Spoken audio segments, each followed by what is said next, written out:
What is going on, everybody? This is another edition of Prime Sports World, bringing you college football showdown, and I am your host here, Israel Rivera, here with my main man Matt James, and from the Daily Blitz.blog, Christian Simpson, a regular here at Prime Sports World.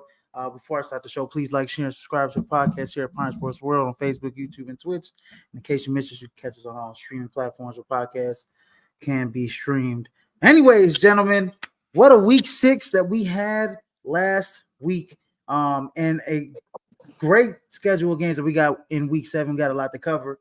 But first, your thoughts on week 6 as we head into the headlines. What stood out to you guys last week?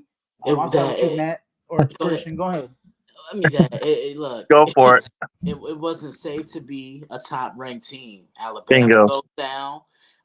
Tennessee goes down. Michigan goes down. USC goes down. But, when I look at what happened with Alabama, it was a simple fact. I think they overlooked Vanderbilt because they were looking ahead to Tennessee. And I know they have a big game against Tennessee in a couple of weeks. And I think they were still celebrating the big win over Georgia. Look, under Nick Saban, you're focused on what's in front of you right then and there, right? You're not focused on what happened the previous week or what's upcoming 2 weeks from now. You got to focus on what's in front of you. And I think Vanderbilt smelt that and they capitalized upon that. Not only that, Tennessee, because one of the last times we saw Tennessee, they were in Norman playing the Oklahoma Sooners, and Oklahoma I think, unveiled the blueprint on how to really slow down their offense. You got to get to them before they can get the ball out their hands. And remember, they were the first team to hold Tennessee to under 30 points. Because, they were putting up 30 or more in their first 4 or 5 games of the year. And Arkansas was just physical, slowed the game down. They really made Nico work. I think those are some of the things that caught my eye. Matt. Yeah, absolutely. The amount of upsets, as Christian brought up. And I love the fact that you also brought up the fact that Oklahoma showed the blueprint of how to slow down Tennessee's offense that was just having their way. And now Tennessee's offense is questioning themselves. So we'll see how they come out of this. They escaped Norman because their defense played really well. They couldn't do it against Arkansas a second time. So we'll see how Tennessee comes out and all the other teams too. We had the week of, top 10 upsets. Yeah, or top 11, I should say. USC was just outside of it, and Miami escaped it. I went to bed because I had to get up for work, and I think Cal was up by like 2 scores still. I'm like, all right, well, Cal's probably going to win anyways, and woke up Miami won. I think it was the first time ever. I think it was the first time ever that 3 teams in the top 10 in the SEC lost on the same week. If I'm not mistaken, that is Alabama, Tennessee, and Missouri. And Mizzou. Missouri. Yeah, Mizzou got smashed by Texas A&M in the early. Yeah, that wasn't even close. It was no, it wasn't. It was no. It really I was trying to watch it, and Mizzou had no answer. No, they really didn't. And look, I told the both of you last week, Missouri's come out, and they've kind of played some sloppy football the last couple of weeks. And remember what I said? There's going to be that one game where they're not going to be able to slip up and then try and climb back into the game. And Texas A&M made sure of that. I know Marcel Reed got hurt. Connor Wegman comes back in, and Matt, Izzy, they just, Texas A&M just looked unbeatable, running the ball, controlling the line of scrimmage, dominating in the trenches, and then they really slowed down Luther Burden. Yeah, absolutely. A&M's getting their footing right now. They got Mississippi State on the road. Then they got LSU. We'll see how it goes. I think they got a favorable schedule to be able to finish out possibly a 1-loss team going into that Texas game, their last game. Yeah, and that could determine something because Absolutely. looking at Texas, I know they got a big game coming up, Matt, and I know they have another one next week. You got Oklahoma tomorrow, and then you have Hmm. Georgia next week. So I think we're about to see and find out who the Texas Longhorns really are. I can't wait for the Red River. And while Izzy has the mic muted, you know what? Let's talk a little bit before Ah, we get into it. Look, what are you looking forward to when it comes to? Well, here go the headlines from Week 6 right here. We well, already talked about Vandy upsetting Alabama. And we talked a little bit about the Aggies just absolutely destroying the Missouri Tigers. But how about Washington? National yeah, title game, rematch. And I knew Michigan didn't have enough to keep up with Washington because you got to be able to throw the ball and push the football up and down the field somehow, some way. And I like what Washington is doing. Jed Fish, it's a completely different philosophy now. Last year, they were a lot of run and gun. And now Washington, they have one of the better running backs that you hear nothing about in Jonah Coleman. that's true. I mean, I haven't really heard much about him. I mean, I haven't been up watching my Pac-12 games anymore because Pac-12's disintegrated. Yeah. No, I That's did like watching, see who the actual Washington was. I mean, that loss to Wazoo was kind of one of those where, all right, they played a rival. Now, I mean, I picked Michigan and thought Michigan can go there, control that game, get their, offense, their passing game going a little bit more. But Washington slowed the whole thing down and stopped, you know, the whole it. Michigan, All I gotta say, train going. So, all I gotta say is these women be rude as hell now these days. I'm over here doing my podcast, and some old lady want to be in the living room and start watching Netflix. Anyways, oh had to boy, move the podcast to the bathroom. Oh, you had to move it to there the we go. bathroom, B. Well, what's man? Come on now. Look. Anyways, Man. look. Oh, We gonna have some man. It conversation. ain't Sunday morning; it's Friday night. Anyways, going back on the. I know we talked about the Vandy game a little bit. Just going over some stats. Jalen Milroe wasn't the greatest. It was a night and day performance. I mean, 18 to 24, 310 yards, a touchdown. It looked like he was getting sacked left and right in this game as Vanderbilt brought lots of pressure. Diego Pavia had a great game, 16 to 20, 252 yards. I think Matt, you hit the nail on the head a little bit about Vandy. Hmm. They have been a really good defense so far. They could Yeah, really be, 5-0 if it wasn't for a couple close games yeah. that they Just lost. They couple lost to Georgia things State. bounce their They lost way, to go their Missouri. way. Yeah. 100%. Uh-huh. I mean, I did throw a few bucks on them against Mizzou. Nearly pulled that off for actually some decent money off of just a couple bucks. But outside of that, from what I saw from Vandy, I mean, yeah, they keep games close because they play good defense. They Mm-hmm. control the game in their way. And And I think they did that against Alabama.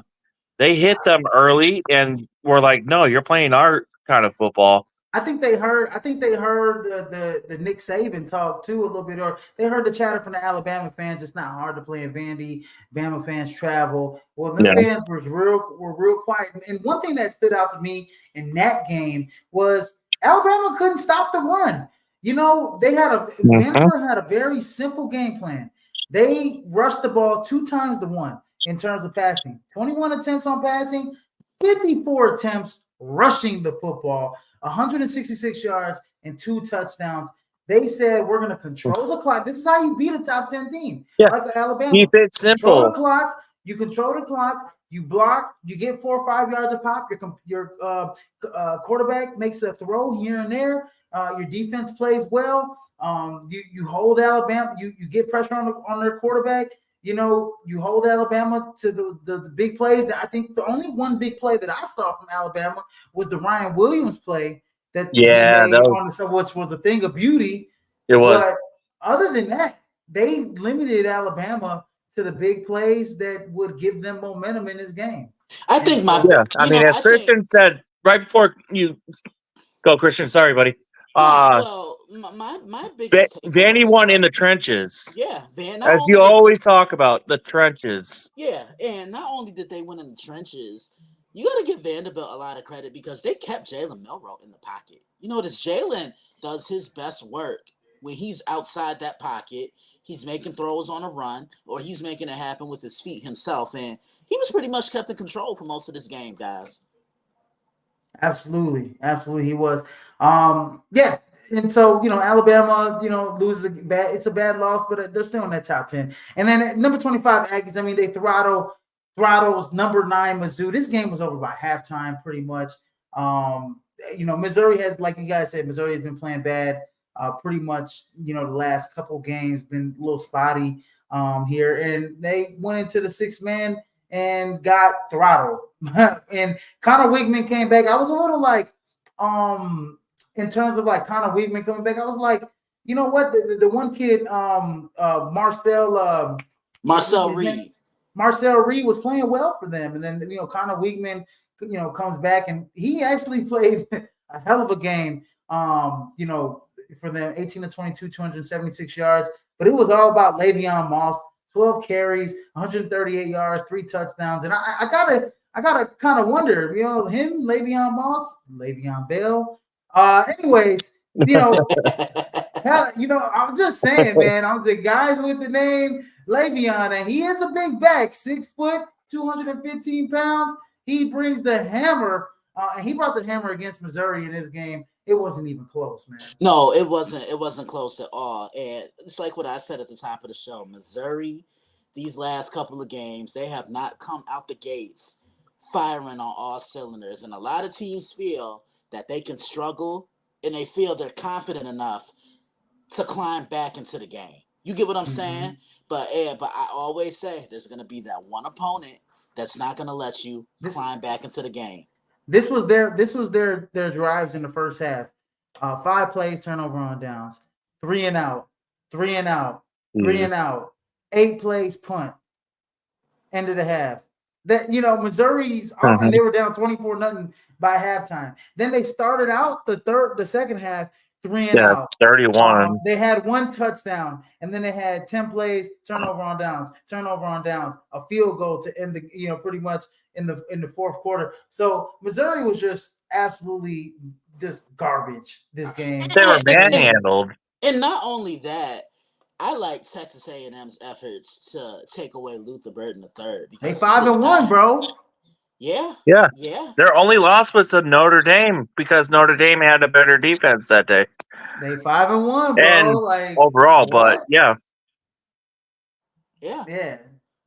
So, anyways, and then we talked about Washington defeating Michigan in the national championship rematch there, and that game was fairly close until the fourth quarter, where Washington pretty much just kind of took over that game. I know, like, when Washington was up 7, were they up 7? They scored 13 in the fourth quarter, by the way, but they were up. I said it to myself. I was like, okay, Washington was up 7. They scored a touchdown. Then they got the interception, and then they kicked the field goal with 2:18. But when they got that interception with 3 minutes left, I said, oh, it's over with for, Michigan. And Michigan just, they had a fumble when it was tied, which turned over to Washington to get the touchdown. Then the next drive, Michigan had the turnover again with the interception. Your guys' thoughts in this game? You guys already talked about it a little bit, but I guess go in depth a little bit about it. What you guys see on it? You saying that Michigan just didn't have. They don't have the kind of firepower to come back from that on offense. No. At all. Yeah, you can pull that off here and there with with your run game, especially at home, but you going into Seattle to try to do that? No, you got to be ahead at that point. Yeah, and that's just the thing. Michigan just doesn't scare me offensively like they did last year. They had playmakers galore. Colston Loveland, Roman Wilson, Blake Corum, Johnson, Blake Corum. Yeah, I know Donovan Edwards is still there. JJ McCarthy. And look, this is no knock at Sharon Moore, but they were a little better coached last year. But they just don't have the passing game. Washington, Matt, on the other hand, Washington, they just dominated the game, slowed the game down, and I really like Will Rogers for this Washington offense because he's in a situation where he doesn't have to do everything like he did when Well, he was at Mississippi State. yeah, absolutely. I mean, he can control and be like a play manager, game manager type of quarterback. I mean, he's got the playmakers, especially at the run game with Coleman, and he's got Williams and Muhammad there that can fill in for him. So yeah, no, absolutely. They got Washington's an interesting team. It's going to be tough. This is the thing about, and we're going to talk about it right here in the next game. It's going to be tough for Big Ten teams when they got to travel all the way out west, and it's going to be tough for Pac-12. teams that have to. Yep. And it's going to be tough for teams that have to travel midseason all the way from out west, all the way to the Midwest, all the way to Uh, Northeast. yeah. You know what I mean? Especially in the wintertime. And I guess,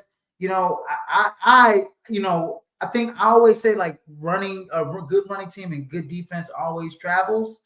But like Michigan this year, obviously, with all the talent that went to the draft, I think is, it's showing in this season. And once Sharon Moore gets, his recruiting class in, and certain recruits in, because we got to understand they were in the middle of investigation, right? They were, Mm-hmm. they're about to bring down some harsh penalties on Michigan, and that deters some recruits from coming in.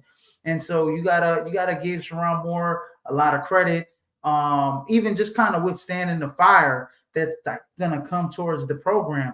But I do believe that, I mean, it's still Michigan. I mean, if they can, they'll turn it around in the next year or two. But this year just isn't the year for them in the Big Ten, in my opinion. Yeah, I Um, mean they're going through a vast, you know, amount of changes, losing Harbaugh, losing a lot of key players from that championship team too. yeah, I mean, regardless of the allegations. So I mean, absolutely. them being 4-2 right now is actually pretty tremendous. In my opinion, yeah, and especially without a legit passing game, Yeah, against a team that, having in Washington, that's already known for putting up points. If Michigan can keep the games, under 28 points, they got a real good chance of winning. But when you go into the Pac-12 kind of, when you go out west, you face, the Washingtons, the Oregons of the world, the USCs of the world. I mean, USC, they beat USC, when USC, I think, travel to the big house, if I'm not mistaken. Mm-hmm. yeah, So it's a little bit of a different feel for both teams, and also, I mean they're used to, crowd noise and stuff, but I mean, when you like going to Washington, I mean, that crowd noise is just as loud, or if not louder, than the big house. And when you don't have a quarterback that can kind of withstand that noise and withstand that pressure, it's going to be hard for your defense. But anyway, next game, Minnesota beating USC, number 11 USC, by the way, 24-17 at home. This is coming off of, Minnesota's had the Michigan game where I felt like that they got kind of posed a little bit with the offsides on the onside kick. no, yeah, But nonetheless, though, Minnesota ran the ball really well, 144 yards. Miller Moss, not the greatest day at the office, 23 or 38, 200 yards, one touchdown, two interceptions. And Minnesota just took this game over in the fourth quarter, scoring 14 points on USC there when it mattered. So you guys thoughts on this game? I know you guys talked about it a little bit in the ongoing first part of the show. yeah. I mean, Minnesota gave them the Midwestern feel of blue-blooded football. Like defense is first, you run the ball, and that's pretty much what they did. You slow their quarterback down, you run the ball, and control everything. And that wore USC out. And USC's not used to that being out in the West Coast. No, And no, no. that's the You're feel of it again, just like Michigan gave it to them. So Christian. Yeah, Matt's absolutely right. USC, they're not used to it. USC, they want to turn games into track meets. They want to run and gun it. Look, we're gonna spread you out. We're gonna stretch the field. And if you're open, you're getting the ball. They're not a team that's really smash mouth. And as far as Minnesota goes, I just want to say this: PJ Fleck is one of the more underrated coaches in college football. I'm surprised his name hasn't come up or popped up in bigger opportunities to move into one of the bigger schools, not only in the Big Ten but around college football or even an NFL job. Like I'm very surprised, but he's done a pretty steady job in Minnesota. Minnesota wore them down, like Matt said, and the rest is history. He's done a hell of a job. He did a hell of a job at Western Michigan. Yeah, I he think did. he took Yeah, Western he Michigan to did. a BCS, not a BCS, but a New Year's Six bowl, if I'm not mistaken. Yeah, Cotton Bowl. Yeah, I Cotton think they Bowl. nearly won it too. Yeah. So and then he took that Minnesota job, and he's always brought that mantra, row the boat. It's a real personal mantra for him. So I agree with Christian a lot. I mean, I think he should be up for some type of NFL head coaching job or a big job here coming up soon. And then the last upset we got of the day, number 4, Tennessee winning at Arkansas. And I actually picked this game to be. Yes, you did. I'm right 2 for 2. I'm right 2 weeks in a Yeah, row here. I picked this game to be an I'll give it upset. to you. Arkansas, number 19, Arkansas beat number 14, Tennessee. Damn.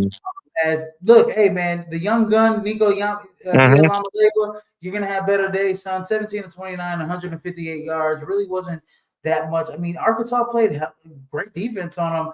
Dylan Sampson still did his thing, 22 carries, 138 yards, 2 touchdowns. But on the other side, it was a balanced attack from Arkansas. They had 134 yards on the ground. They ran the ball 44 times. Passed the ball. I believe they controlled that time of possession. If I'm not mistaken, I Yeah, gotta look I was at gonna everything. say Yeah, they when it comes to 35-24. 35 to 24. Yeah, they It controlled that was time of possession. They had those yeah. long drives. Taylor Green he hurt his knee towards the end of the game, and so Malachi Singleton had to come in, and he scored that go-ahead touchdown, if I'm not mistaken, to put Arkansas up. Because I think at that point Arkansas was like, man, they're running the football really well. And so they just Tennessee just let them score, and not unbeknownst to them, they try to get it in the end zone, but you have to throw the ball right to get into the end zone when you're down there in the red zone, Nico. So I'm talking about the infamous play where he ran out of bounds, Yeah. obviously, and so this was a great game, man. I mean, this is a great program winning game for Mr. Pittman, Coach Pittman, in the Arkansas Razorbacks.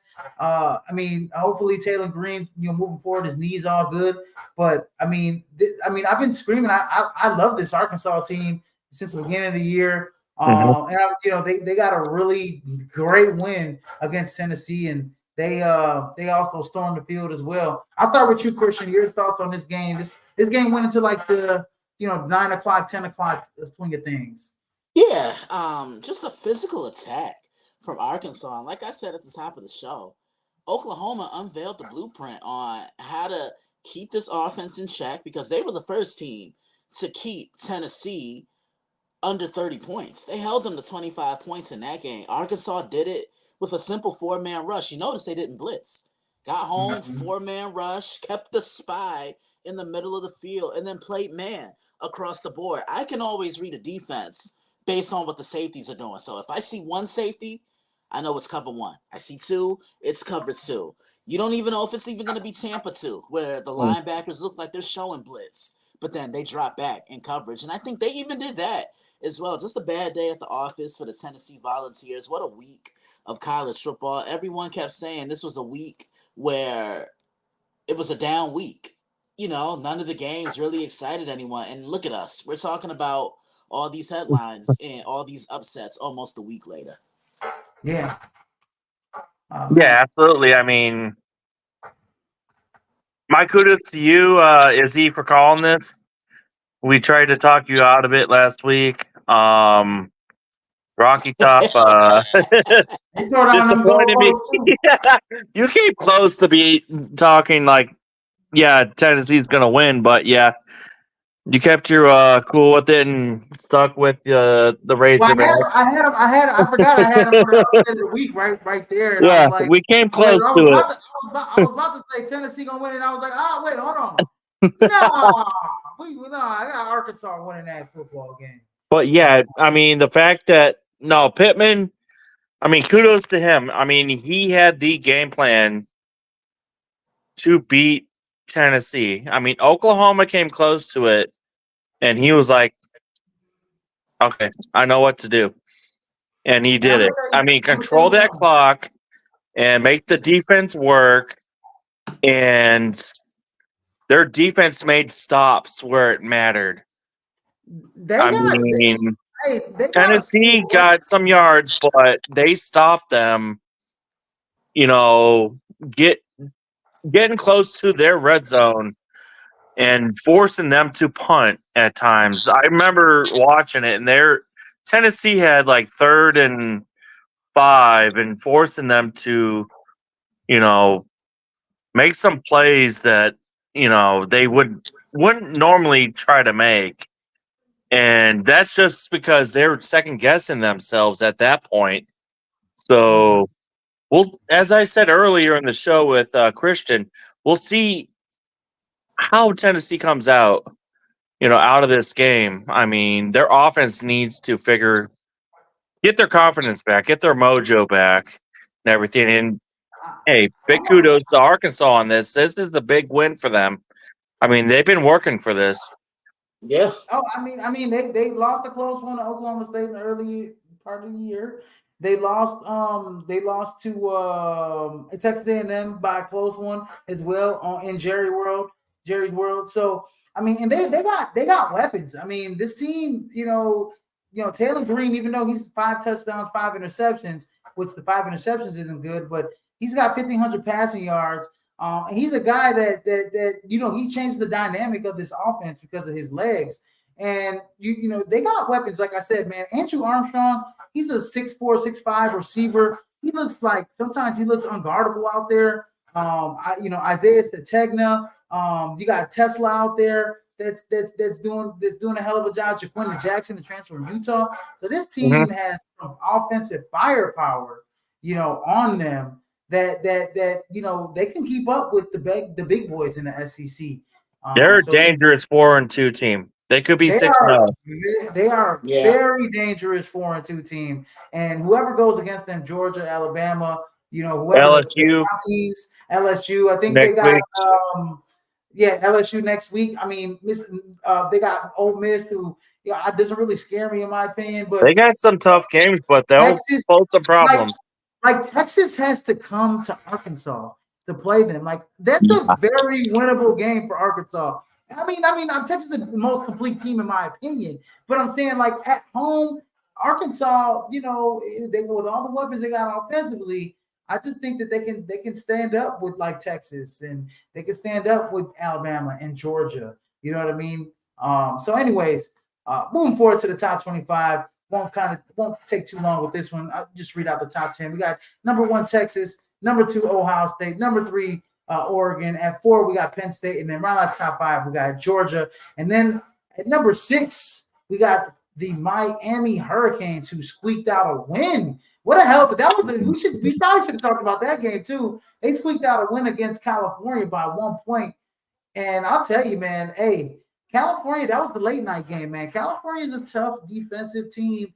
They brought it to Miami, but man, Cam Ward is him, bro. Yeah, he's been absolutely phenomenal. And sometimes it just takes a change of scenery to bring out the best in you. But not only that, it's all about having your coaches believe in you and instilling confidence in you. And that's what the Miami coaching staff has done with Cam Ward.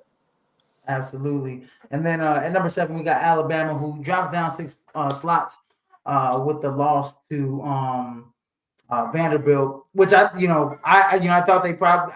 I'm glad they still in the top 10 because the loss to Vanderbilt should go.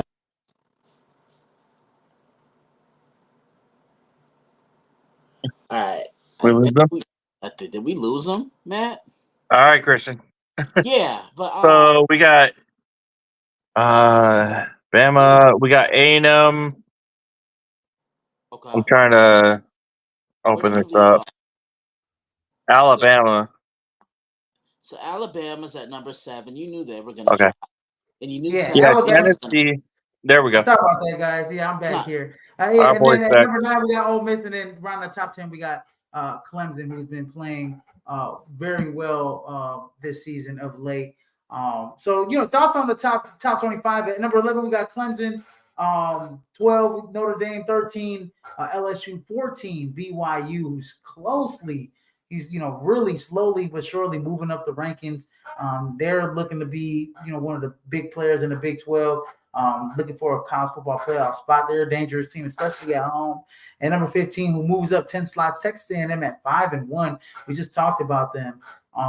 They're rightfully so to be in that 15 range, because the one loss against Notre Dame is not a bad loss, in my opinion.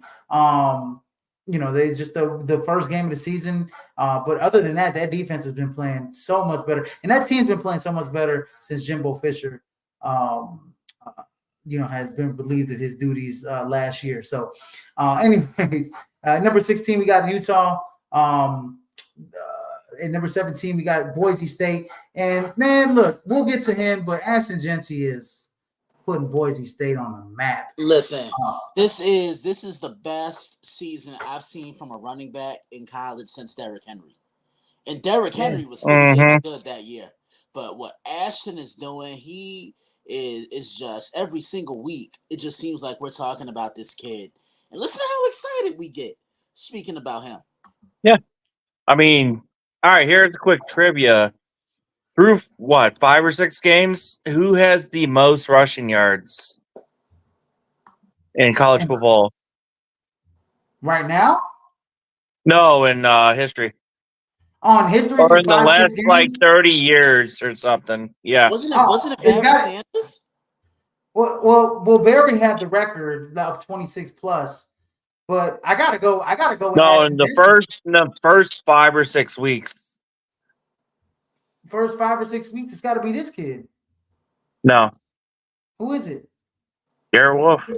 Eric. Wow. Yeah, I remember. Man, you know what? Garrett Wolf was a little dog. He was a little dog. He started slowing down in that season. But through the first 5 or 6 weeks, he had, I believe I saw a post of that. Then Gianti was like 8th, and Barry was up there with Bo Jackson and everybody. So yeah, Eric Dickerson definitely got to be on that. Dickerson, yeah. I was gonna say Eric Dickerson. SMU. Gianti's up there, but as we mentioned in our chat, Gianti hasn't played a full game every game. That's the thing. He only played a half last exactly. Week. Yeah, he's close to it, but he hasn't, played the way every game was a full game for him. Because it's a blowout every game. And that's why he went there, but it's like, all right, you're only playing half a game though. So it's coming back to semi-bite him at this point. The way he's about to do, the way he's about to do Hawaii, I feel bad for them. Okay. Hawaii, right, he's only going to play a first quarter versus Hawaii. That's how bad he's going to do him. I bet he has the most yards ever in the history of college football in one quarter against Hawaii.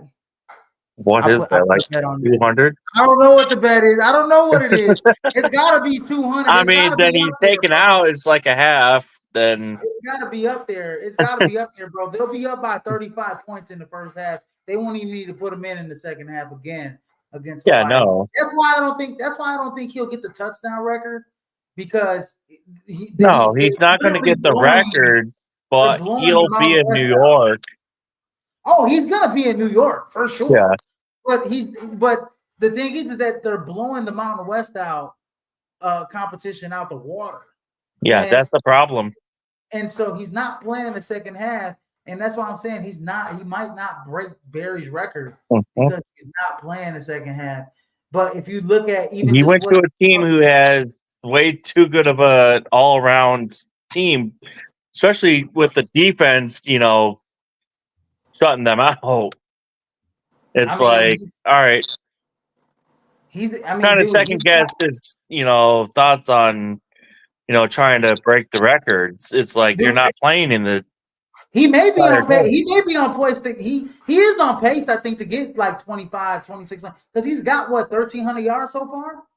Yeah, but Yeah, he's on pace. he's not going He's to played. break Barry's record.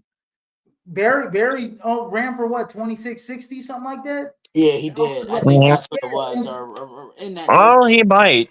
Yeah, Well, that's what I'm saying. He may break that that's record true. because he's only Okay. five. He's only 5 games in. He's only 5 games in. He's got another, and you got to think about it. They count bowl games, and they're going to That's count the true. They postseason. do count bowl games. They're going to count the Yeah, he'll postseason. break it. He's easily, I think, going to break He stays Barry healthy and plays Sanders. them all. He'll break it. Yeah, Yeah, I forgot. They do absolutely, count bowl absolutely. games. Okay. Absolutely. Anyways, moving forward at the Yeah. Boise State, number 18, Indiana, who's 6-0 right now out of the Big Ten. And they have a guy that's kind of on my list, and Curtis Work. He's just a dual threat guy. I mean, this dude is, he passed for 380 yards, last week. I mean, this dude is Indiana. He's got Indiana playing really well, in Big Ten. And he's got them at number 18 right now. So this dude is a hell of a pocket passer, a hell of a dude that can he's got weapons all around him at Indiana, and they're playing really well right now as well. And then at number 18 we got number 19 K-State, number 20 Oklahoma, and pretty much those three teams are tied. With the amount of votes that they got for the 18 slot. So those three teams are tied. And then around the top 25, we got Missouri, Pittsburgh, Illinois, who in 2 weeks have to play the University of Michigan. Michigan's at number 24. They slide 14 slots down. And then the ponies from SMU move up 13 slots into the top 25. And I think I'll tell you a team that is knocking on the door to be in the top 25. I think we're going to talk about them next here on College Football Showdown. But nonetheless, that's the top 25. You guys leave the comments on who deserves to be in the top 25. But anyways, let's move on to the Week 7 games to watch. We got number 4, Penn State going into USC. This is the hell of a weekend this week. We got some really good games this week. I'll start with you first, Christian. Your thoughts on Penn State going into USC this week? Well, it's contrasting styles of football. Mm-hmm. Penn State, again, want to slow the game down. They have a pretty good duo of running backs. I think I say this annually, once a year, every time I'm on the show. K-Trant Allen, Nicholas Singleton. But I like the strides that Penn State has taken to elevate the passing game. And I think Harrison Wallace III is going to be a key contributor in this game. Then, I look at USC. I want to see how they bounce back. And Matt brought up a really good point about Minnesota playing that old school blue collar football against USC. And I think Penn State does the same thing. I'm going to take Penn State. I know it's not going to be easy. They got to fly across the country. But most importantly, can Penn State keep their foot on the gas? Because James Franklin is known to get a little complacent when Penn State is up by a certain amount of points. That's the only thing that really concerns me. Mm-hmm. Matt. Yeah, I mean, Christian brought up a good point. I mean, Penn State does get complacent, and I mean, they came out slow a couple times early in the season, and I thought, they were going to be one of the top teams in the Big Ten, and now they're starting to show it and starting to play their style. And I think they're going to go across the country to LA and show USC what Big Ten football really is and slow the game down on Miller again, just like Minnesota and Michigan did. It's a rude awakening for USC. They thought, oh, yeah, we can waltz in here and, go across the country and go into one of the biggest conferences and get out of this one and dominate it. No, you can't. You got to actually play their style of football and learn it. And Penn State is going to go across the country and show them.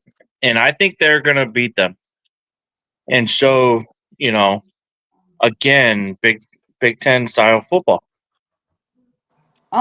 Yeah. So this is actually one of my upsets of the week. I actually got USC over Penn State. And I'll tell you why. I think going across, like I said, for the Big Ten teams, first time, you usually don't go. These teams don't go to California until the end of the season. We're talking Rose Bowl type of stuff, right? And so to go, in the middle of the season to SC, crowd's gonna go. What crowd's not gonna be on your side? I know the weather's gonna be nice, but it's a 3.5 point spread. I think in these type of games where it's high scoring, I think you'll get the best out of Miller Moss against Penn State. I trust Miller Moss, in my opinion, more than Drew Allen. And that's crazy saying something, but I think Miller Moss is the more talented quarterback. I think when we have to look at the grand scheme of things, when we need a play made, yes, we can go to our running backs like Woody Marks. We can go to our running backs on the other side and Nicholas Singleton, Katron Allen. But when we need a play downfield to make, I think Miller Moss makes those plays for SC. They, get after the quarterback and Drew Allen. So I got USC winning this football, but I think Penn State, like you guys said, their strength is running that football and playing on play action, and they're going to do a lot of it against SC. But are they also going to weather the storm coming back on them when it comes down to it? Anyways, next game we got on the slate, and this is where I wanted to talk about. I think next team's kind of going and being in the top 25. We got number 18, Kansas State, going into Colorado to play the Colorado Bucks. 4-1, 2-0 in the Big 12 so far. Going to play Travis Hunter and Shedeur Sanders. And the one thing about Colorado, they got to go against a hell of a running back in DJ Giddens. They got to go against a young budding quarterback in AJ Johnson. Avery Johnson. So I mean, this is gonna be a tough test for Colorado. This is gonna be the test where you say, are they for real or are they not? Against a team in Kansas State who, blew out Oklahoma State. They can go to hell too. But anyways, I get your thoughts on this, Christian. Colorado, Kansas State. Listen, I like what Kansas State brings to the table because they run as much of a traditional pro offense as you see. They're not gonna be cute. They're gonna run it down your throat. They're gonna play with the quarterback under center, and I like what Avery Johnson brings to the table because he can move the pocket. He moves well within the pocket, but most importantly, he spreads the wealth. He shares the wealth. He shares the football amongst his receivers. If you're open, you're getting the ball. And Colorado, look, are they an improved team? Yes, but they still have some glaring needs, some glaring holes. And those two glaring holes are running the football and stopping the run. So I think Kansas State is going to come in. They're going to beat them up in the trenches. They're going to dominate the line of scrimmage up front in the tackles. And I think Kansas State comes away with a win in Boulder. Matt. Yeah, I agree with Christian on this. Kansas State, I mean, they know how to win on the big stage and everything against schools like this. So I will tell I you understand. this. Kansas State is not a road team. This team right now is not a road team. They went into Tulane earlier. Tulane gave them some trouble. They went into BYU just a couple weeks ago and got smacked in the mouth. Okay, and they're going against a team that plays well at home, that plays well behind that crowd. I know that the Hail Mary pass and yada yada yada, that plays a part into it. In terms of a team, kind of gaining that confidence from their crowd and playing well at home. They didn't play so well at that point, but they played well from that point and in the overtime. I gotta go with Colorado as my second upset of the week. I usually don't only do one. I'm doing two this week. I got USC over number 4 Penn State. I got Colorado over number 18 Kansas State. I think Colorado might. I think the fans might run on the field, and then next week we'll see Colorado in the top 25. K State out of the top We're 25. going back to back weeks. They're going to be so loud. They're going to be so loud. And one thing you got to know, Avery Johnson has to realize where Travis Hunter is on the field. At all times. At all times. Yeah. I cannot roll towards Travis Hunter because he will pick my ball off. Okay. He will make a play on the ball at some point. And then for K-State, it's like, okay, we have to get the Shedeur Sanders. They do a hell of a job at getting pressure, only bringing 4. But they're going to look, Colorado, I'm going to tell you this right now. Colorado is going to test those DBs, right? Against Oklahoma State, when I watched that game, Oklahoma State only had one. We're talking about Alan Bowman, who isn't even on the same level as Shedeur Sanders. Yes, I like Deshaun Stripling from Oklahoma State, but when I look at like that team versus like Colorado, like I like those weapons on the outside for Colorado. I mean, you got four or five guys that they can spread it around to, including Travis Hunter. With Shedeur Sanders, if you can keep a clean pocket, and Kansas State doesn't like the blitz, they like the, if you're running the football, they'll put 8 man in the box, like against Oklahoma State. I mean, Ollie Gordon was killing him in the first quarter, and I don't know what Mike Gundy did, but he just all of a sudden just took the ball out of Ollie Gordon's hands, and he couldn't get the run up. He couldn't get his team going from the second quarter on, and that's credit to K-State for keeping 8 in the box and really forcing Alan Bowman to throw, but. Man, I want to see. Look, this defensive backfield for Kansas State is a weakness, in my opinion, and I think that Colorado is going to be able to expose that. So that's why they're my pick for upset of the week. Anyways, we got number 9 Ole Miss going into number 13 LSU. SEC matchup, big matchup. We got big matchups all over the weekend. This weekend, and this is one of them here. So I'll start with you, Christian. Who do you got winning this football game? You got some good quarterbacks here. Jackson Dart and Garrett golly, is it Nussmeier? Nussmeier. Yeah, I'm sorry. I was trying to butcher his name. But anyways, you got some talent here at the quarterback. This is gonna be a nice quarterback duel. Playing in Death Valley here at LSU. How do you guys see this game? I'll start with you, Christian. Go ahead. Yeah, it depends on which version of LSU are you gonna get, because one week they look good, and then the next week they don't bother to show up. I personally feel they should have won that game against USC in week 1. Yeah, they bounced back a little nicely, and then Ole Miss. The last time we saw them, they were getting punched in the mouth at the hands of the Kentucky Wildcats, and I want to see how they bounce back as well. I trust Jackson Dart a little bit more than I do Garrett Nussmeier, and it's nothing against Garrett. And I trust Lane Kiffin a little bit more than I do Brian Kelly. I'm taking Ole Miss on the road here. Hey, last year 55-49 game. Remember that game? I do. Yeah, it was a Jaden Daniels special. I do. And they lost in Ole Miss by 6 points, but the Ole Miss had 706 yards of total offense against this team at LSU. So, Matt, I'm going to take LSU in Death Valley.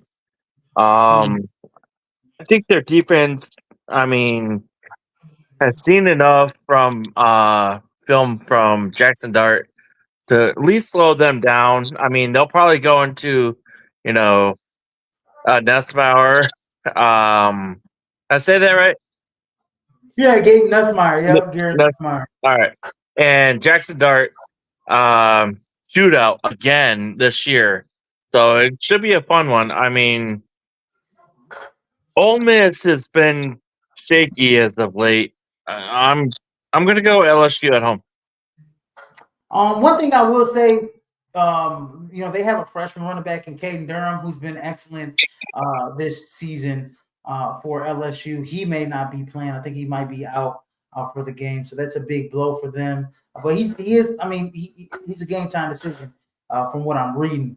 But yeah, I think honestly, I think I'm gonna have to go with LSU as well at home. I think Brian Kelly did a hell of a job at getting new defensive staff in here to pretty much that game was one of the main reasons why he changed up his defensive staff. You give almost 1,000 yards up to a team in a game, that's gonna get your blood flowing. So yeah, give me LSU at home against Ole Miss this season.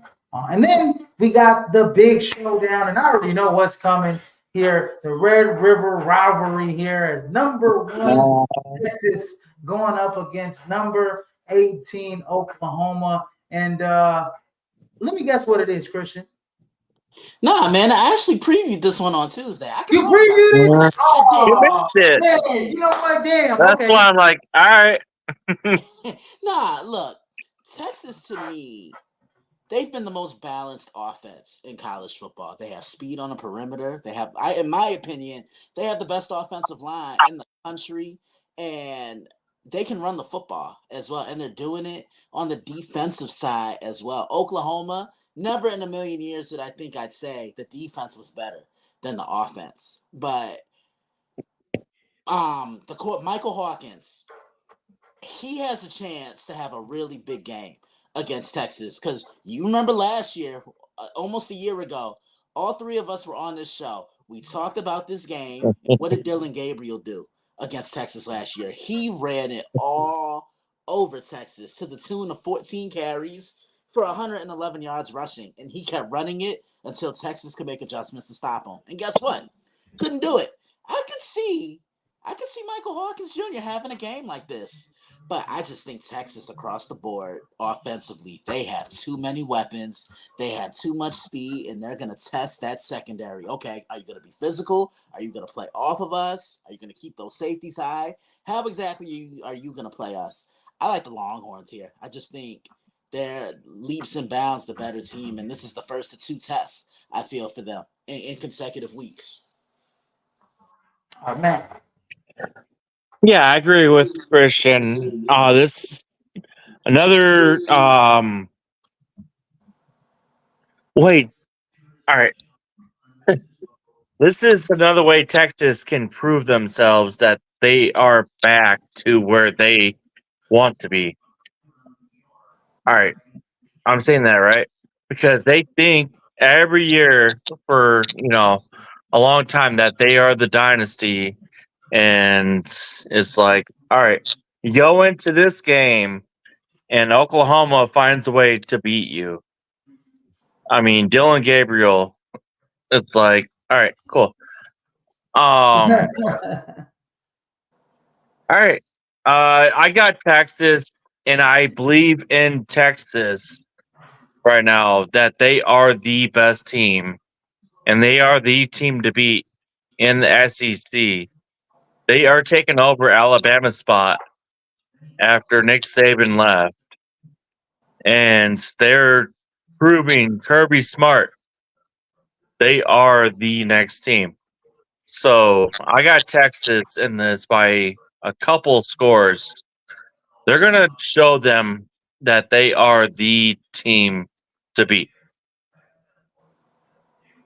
Yeah. I'm actually gonna go with Texas in this game. You got a rookie quarterback going against one of the most complete teams in the nation, in the Texas Longhorns. Christian, do you know who's starting in this game? Is it Arch Manning or is it Quinn Ewers? It's Quinn. It's Quinn. Quinn is starting. Quinn is Yes, going. sir. And I knew he would go in this game. Big game. You know what I mean? Like, I'm taking out the hands of the rook. Now, one thing I will say, will they pull the same thing at Texas that they did with Oklahoma? Jackson Arnold started out cold against Tennessee, and they threw the young buck in there, Michael Hawkins. Do you think if Quinn Ewers starts playing out bad and history repeats itself, can you get that? History repeats repeats itself. It Different does. coach, same team, same game. Remember a few years ago, Spencer Rattler was supposed to be the number one quarterback in the draft. Yada yada yada yada. He comes out struggling against Texas, and they put the young buck in and Caleb Williams. And now we're flipping it on the other Oh. side.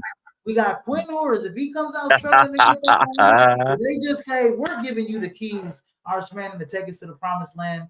Your guys' thoughts on that dynamic? Because there's a lot of pressure for Quinn Ewers in this game. I can see right that. Look, you're not necessarily wrong. I could definitely see that because look, we were on this show last week, and what did we say? Do you bring back Quinn when he's healthy, or do you remain with the hot hand that is Arch Manning? Remember, we had this discussion, and I think all three of us said we stay with Arch Manning. I say hot hand. I would. See, I would. And stay to with this Arch day, Manning. I will And always say it. I would look, check it out. You know why I would stay with Arch Manning in this game? Because one, Quinn's gonna be a little rusty. He's coming off an injury. Nothing against him. He's gonna be rusty. He's gonna come off this injury. And if the roles were reversed and Arch Manning started playing bad, now we put Quinn Ewers in the game. Exactly. And it's less pressure. Now it's just like Quinn Ewers. Less pressure on Quinn Ewers. Like, all right, go ahead. Coming off an injury. Take over the game. Right. But the thing is, he's got three. He's injured. He's just coming off an injury. He's rusty, and he's got a lot of pressure with the young stud right behind him who's just been playing well, and all the boosters and all the fans and all the alumni and some of the coaches yearning to turn the keys over to Arch Manning. That name Manning means something, right? Yeah, it does. He's exactly. nephew. Okay, so Peyton and Eli.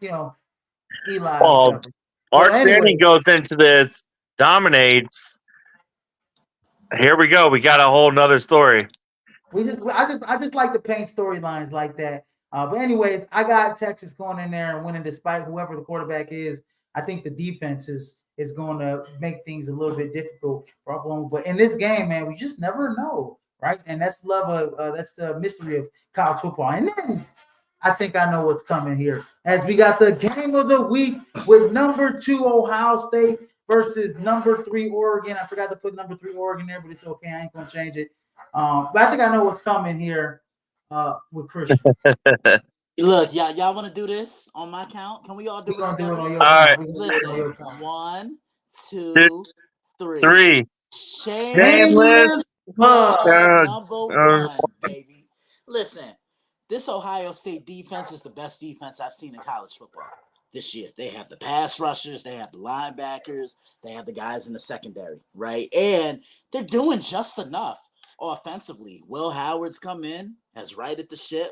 They're more of an explosive offense than what we saw with Kyle McCord last year. And for as much as we talk about Ryan Williams, and rightfully so, Ohio State has their own 17-year-old young man, Jeremiah Williams. If you haven't seen the tape on this young man, check it out. This kid is explosive. He can go in and out of his cuts. He moves well with the football in his hands. Does a little bit of everything for this offense. Oregon, on the other side, their offense isn't the run and gun that it wasn't, but they know how to pick their spots. And Dylan Gabriel has seen every defense imaginable. You bought him in for a game of this magnitude. I cannot wait to preview this. Of course, Israel Rivera and Matt James will be the first 2 people to see it. It's a family discount, man. I preview it tomorrow on the site. Be on the lookout. Bless you. Yes, sir. Matt James. Thoughts on this game? Goodness. Yeah. I mean, Ohio State's done Ohio State things. I mean, now they're getting to their actual schedule. I mean, I don't have to say much more about them.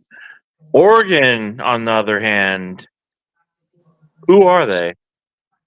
It's like they've had a couple close calls to start it off, and now they're starting to get things going. All right. You label me as the Pac-12 guy, being an ASU fan, and dealing with Oregon every year. Oregon is a tough cookie to, figure out. And all right, going into Austin Stadium is not easy at all, ever, Not at all. ever. Ohio State is going to have, their hands full going into there, especially with an Oregon team gaining their confidence right now and figuring things out amongst themselves. Getting the running game going, Gabriel going. I know Ohio State, can keep, games close with their defense. Give me Oregon to control this game and beat them at home field uh, within 10 points. Well, the spread is 3.5 for Ohio State. I'm I'll say actually going within to, 10 because I don't know whether to go 2 brother. because I think they're going to control this game enough to put it away in the end. Ohio State's 9-1 against Oregon. They beat them in the first ever college football playoff game, 42-20, back in 2014. Remember the streak by Zeke game? I think that was the game. But anyways, these are not the same two teams. But I will say this: both teams are in the top 25 in rushing and passing this season. Oregon, 58.8 offensive yards a game. They got 20 touchdowns. When it comes to Oregon's run defense, that is my concern, right? Because you got Quinshawn Judkins and help me out. Who's the second running back here for Ohio State? Yeah. Anyways, so you got those. You got a two-headed monster in Ohio State. We saw with Aston Genty. I know he's a special guy, but we saw with Aston Genty, and we see what some of these other guys are able to do against running the football. And Will Howard is no slouch when it comes to passing the football. I mean, I think he's got Trevion Henderson. Yeah, Trey Henderson. Yeah, Trey Henderson. My bad. He I was just looking can't believe we forgot about him. He's right behind. Well, the reason why, because Quinshawn Judkins coming from Ole Miss is a stud. Yeah. Anyways, they're both averaging almost 8 yards a carry too. Oh man, I mean it's incredible. But anyways, Will Howard, he's got 4 touchdowns on the ground. So he's got 16 total touchdowns. He's been able to find it with his feet as well, and he's got a slew of wide receivers. He's probably got the best wide receiving core in the nation. Would you guys agree with that? Absolutely. Mm-hmm. Yeah, because it just seems like Ohio State, they just find wide receivers, plug them in, and then it's a done deal. From it's like year in, year out. Yeah. I mean, you just lost Marvin Harrison Jr. I mean, remember, this is the same team at one time that had Chris Olave, Jackson Smith and Jigba, and Garrett, last name Wilson. I'm too tired to sing it tonight. And Garrett, last name Wilson, all on the same team. And guess who was throwing them the ball? CJ Stroud. So, yeah. So, anyways, I'm going Ohio State just because of the basis that I think between Trevion Henderson, and Quinshawn Judkins, I think they're going to be able to just pound Oregon all night in the outs and zoo. And it's and then defensively, like Christian said, defensively, Ohio State is better than Georgia, Texas, Alabama. When it comes to complete teams, Ohio State is vying to be the most complete team in college football outside of Texas, right? So I think I got the Buckeyes winning against Oregon. No upset, it wouldn't be an upset anyways, because they're too evenly matched. But no, win for Oregon at home. And I think it's not a bad loss if Oregon lost to them. But I will say this: if the game is tied, and I think it's going to be a hell of a game. I think it's going to be a high-scoring game. I think that The over-under is like on total points is 54.5 or something like that. I think if it's a close game at the end of the day, Oregon's got a chance, especially because they got that guy Dylan Gabriel throwing the football, right? The lefty can sling it, and so it's gonna be a test for Ohio State if they do keep it close. And I think what Ohio State needs to do, they need to run the football a little bit more than what they averagely do. They can't get in the track meet with Oregon, even though they can win a track meet with Oregon. Just it just scares me a little bit when you play in Oregon trying to, outscore them as opposed to, okay, we're going to control the clock. We're going to physically beat them down with our run game, and then we're going to take over in the fourth quarter. And that's how I think that the game should go if Ohio State plays their cards right. But I think it'll be a little closer, I think. But anyways. It'll be a good one. And then we go to our Week 7 Heisman rankings. At number 1 and number 2, I think I got them. They're like literally tied for me. Cam Ward from Miami and Aston Genty. I think it's 1A and 1B at this point. And then I got Travis Hunter at number 3. Jalen Milroe moves down the rankings from number 1 to number 4 with his performance against Vanderbilt. Carson Beck sitting there still at number 5.